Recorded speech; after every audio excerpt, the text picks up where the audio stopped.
So I've been out here for about 4 hours now. Right now we're just checking the gauges. We're checking PSI and temperature.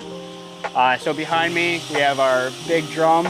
We have a liner in the ground. It's about 168 feet. For pressure wise, we want to keep it around between 6 and about 8 pounds. Any more, it could cause damage to the liner and make it explode.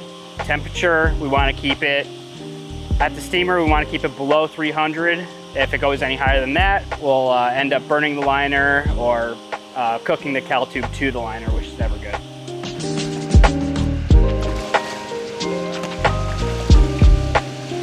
So steaming, it produces heat in the liner, which ends up cooking it. It causes a chemical reaction. If it doesn't reach a certain temperature, it won't, what we call it, kick off or cook. So it has to, I think it cooks out at about 120 degrees, it'll start cooking off.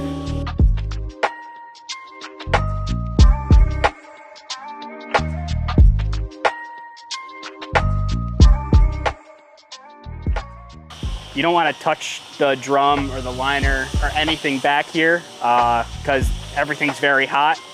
So if we had our temp gun right now, it would probably read about 200, I want to say, at the nose cone, and you could end up burning yourself.